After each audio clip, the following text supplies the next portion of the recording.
Hiram Aviv. El arte real. Hoy presenta Anatomía oculta y masonería esotérica. Los tres mundos.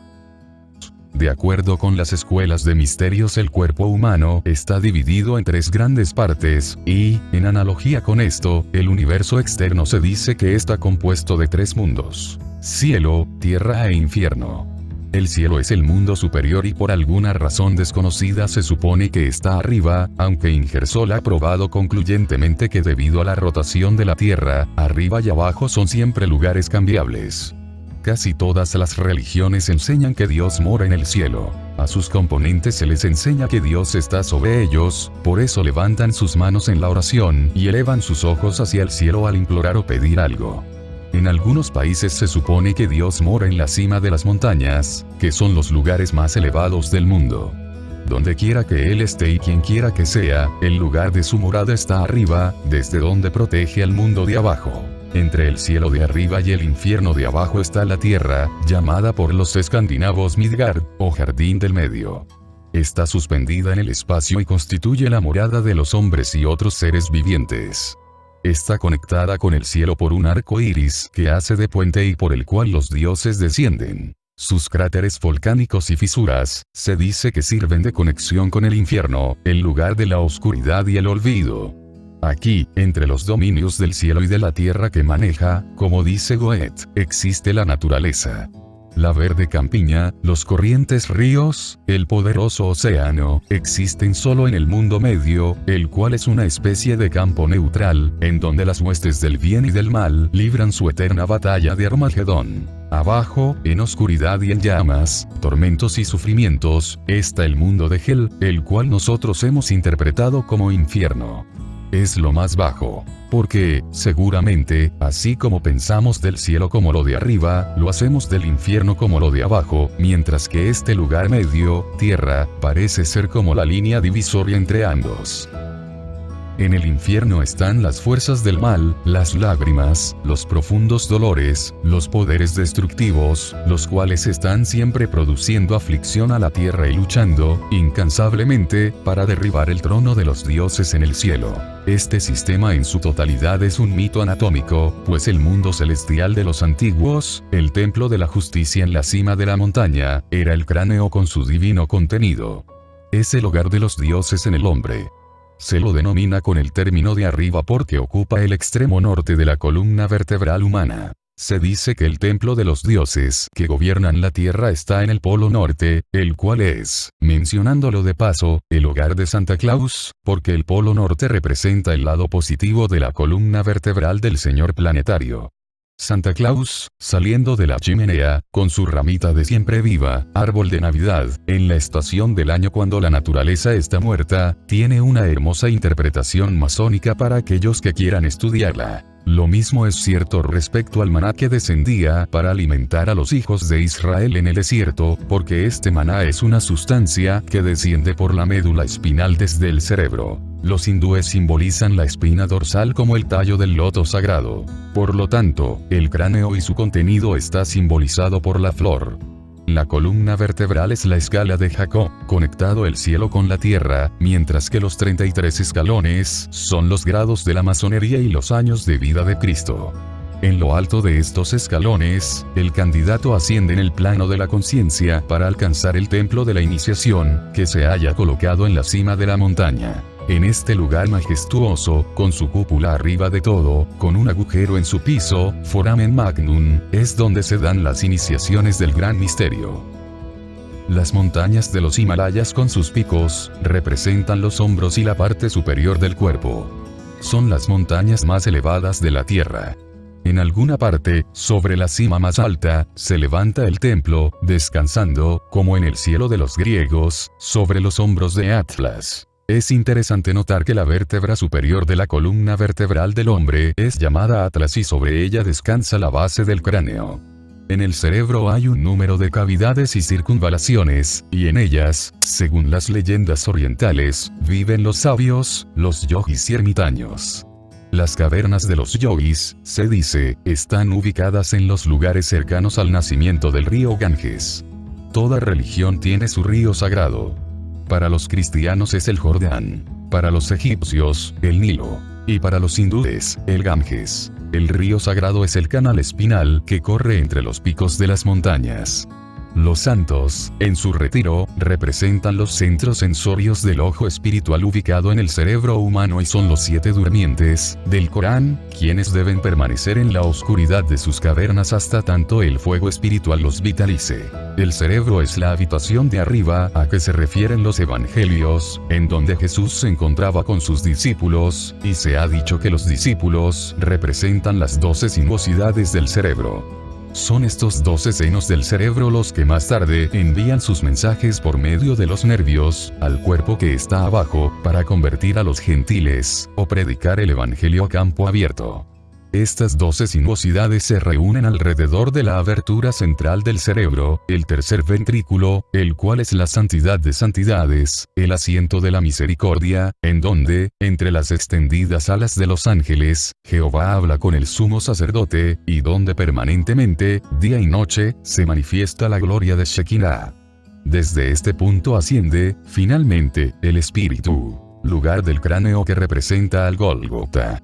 Es un hecho clarividente de que el espíritu no solo deja el cuerpo sino que también entra en él, por la coronilla, lo cual probablemente ha dado origen al relato de Santa Claus y su chimenea. La Trinidad en el hombre mora en las 3 grandes cámaras del cuerpo humano, desde las cuales irradian su poder a través de los 3 mundos. Estos centros son el cerebro, el corazón y el sistema de reproducción. Estas son las 3 cámaras principales de la pirámide y, también, los lugares en donde se dan las iniciaciones de aprendiz, compañero y maestro masón, todos estos, grados de la logia masónica azul. En estas 3 cámaras moran el Padre, el Hijo y el Espíritu Santo, los cuales son simbolizados por la palabra de 3 letras, Aun. La transmutación, regeneración y desarrollo de estos 3 grandes centros se produce por la repetición de la palabra perdida, la cual es el gran secreto de la orden masónica. De los nervios espinales vienen impulsos y fuerzas vitales que hacen eso posible. Por lo tanto, al masón se le advierte que debe considerar con todo cuidado su palabra sustituta, que significa la médula de los huesos. En el cerebelo, o cerebro posterior, el cual tiene a su cargo el sistema motriz del cuerpo humano y es el único cerebro desarrollado en el animal, se encuentra el desarrollo de un pequeño árbol, el cual, por su forma arborescente, ha sido simbolizado como una rama de acacia y como tal se refiere a una alegoría masónica. Los 2 hemisferios del cerebro fueron llamados por los antiguos Caín y Abel, y tiene mucho que hacer con la leyenda del castigo de Caín, que es, literalmente, el castigo por el desequilibrio.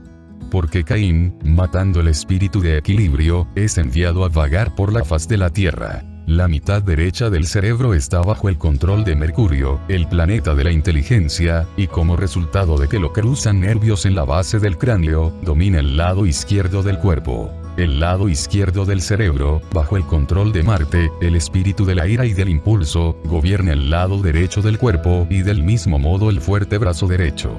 La ciencia sabe que hay una línea muy fina que separa la genialidad de la insanidad.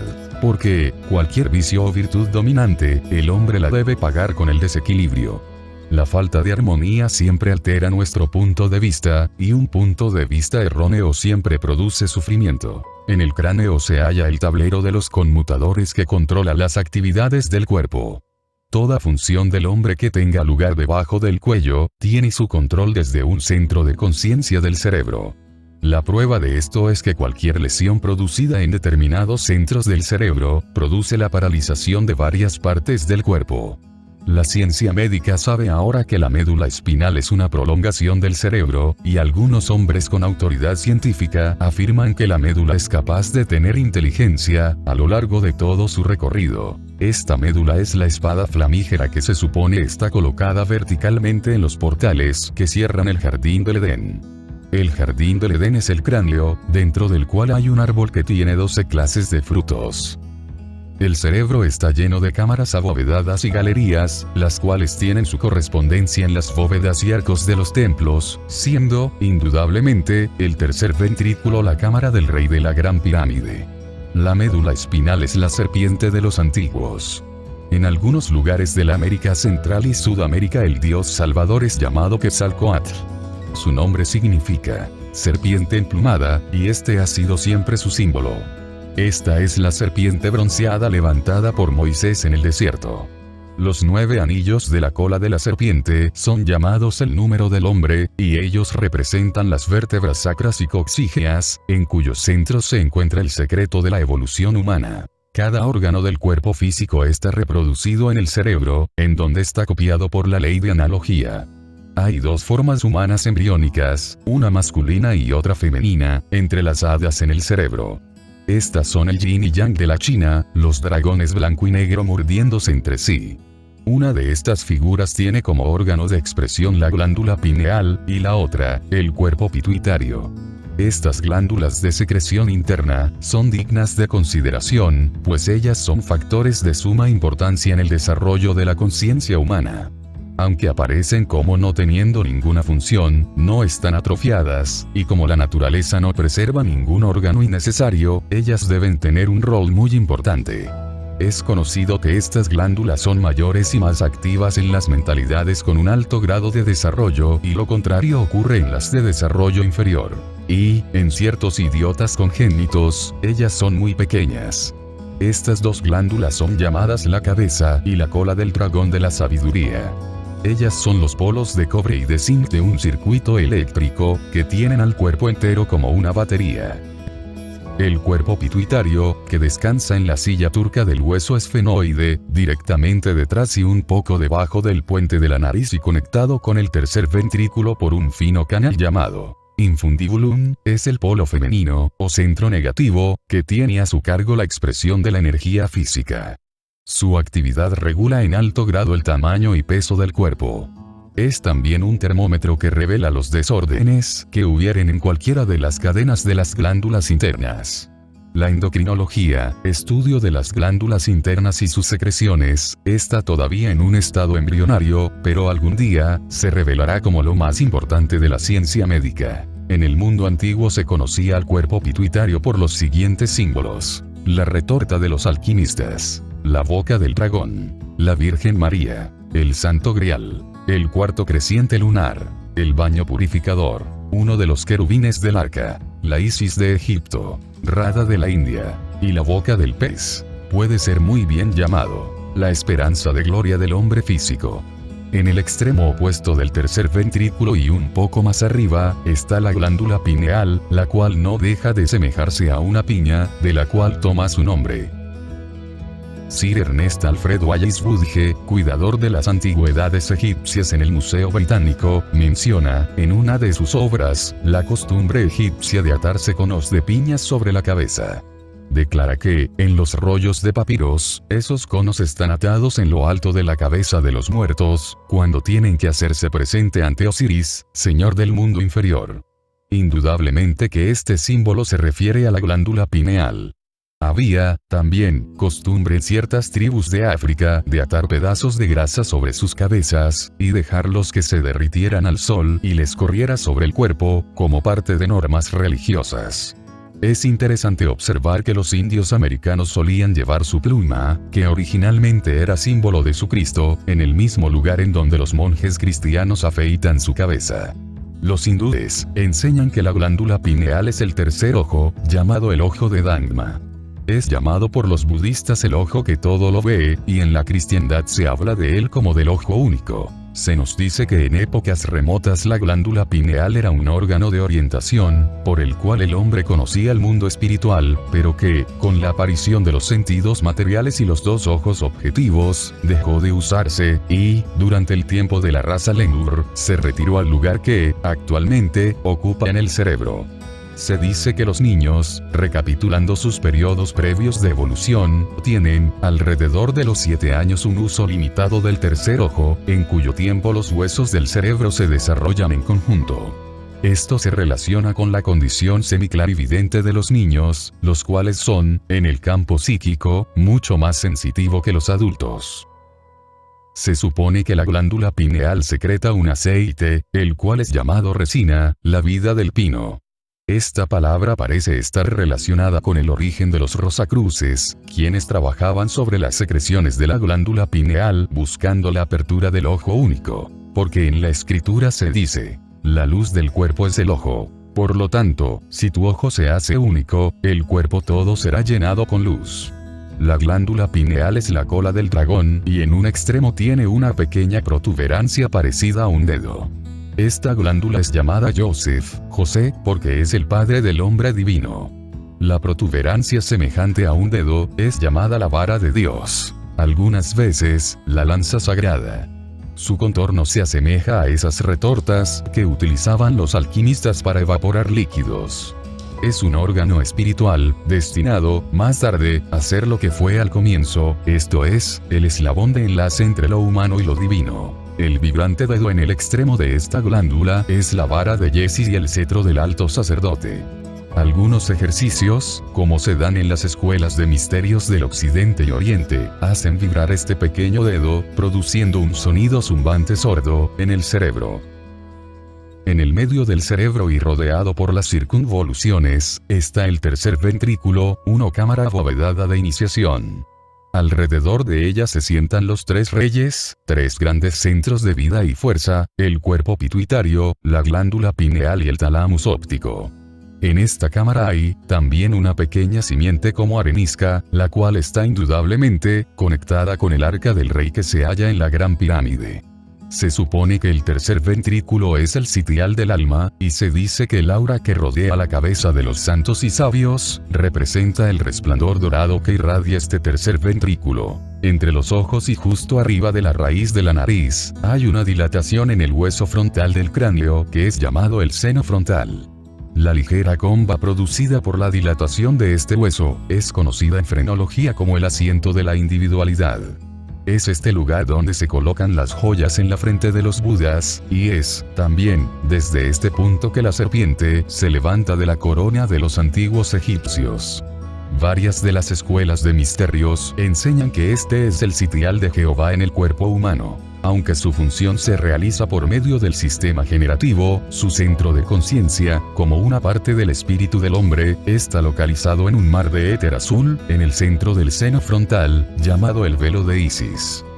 El monte palatino de los antiguos, sobre el cual fueron construidos los templos de Júpiter y Juno, tiene, también, su lugar en el cuerpo humano.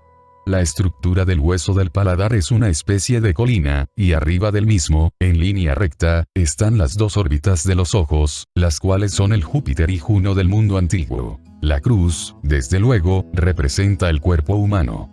Su parte superior es la cabeza del hombre, irguiéndose sobre la línea horizontal de los dos brazos abiertos. Como ya lo dijéramos, las grandes iglesias y catedrales del mundo han sido construidas en forma de cruz, y contienen, donde estaría la cabeza, el altar con sus velas encendidas. Estas velas simbolizan los centros espirituales que se hallan en el cerebro, y la costumbre de colocar una ventana sobre el altar, sugiere el delicado lugar que se halla en la parte superior del cráneo. El cráneo, la habitación superior, es el Sanctum Sanctorum del templo masónico, y a él solo pueden aspirar los puros. El hueso en forma de ala, que la ciencia médica conoce como esfenoide, es el escarabajo egipcio, llevando en sus garras el cuerpo pituitario y teniendo, también, en lo alto, las centelleantes chispas de la inmortalidad localizada en el seno frontal. Se nos dice, en las mitologías antiguas, que los dioses bajaban del cielo y andaban entre los hombres, instruyéndoles en las artes y ciencias. De manera similar, los poderes divinos del hombre, descienden del mundo celestial de su cerebro para llevar a cabo la obra de construir y reconstruir las sustancias naturales. Se nos dice que al final de la evolución del cuerpo humano, este se irá disolviendo lentamente retornando al cerebro, que fue su origen, hasta que no quede nada más que 7 centros globulares, irradiando 7 sentidos de percepción perfectos, que son los espíritus ante el trono y los salvadores que son enviados al mundo para redimirlo por medio de los 7 periodos de su desarrollo. El hombre es una planta invertida. Se nutre del sol como la planta lo hace de la tierra. Así como la vida de la planta asciende por su tronco para nutrir sus ramas y hojas, la vida del hombre, arraigada en el cerebro, desciende para producir el mismo resultado. Esta vida descendente se simboliza por el mundo de los salvadores, que bajan al mundo para morir por los hombres.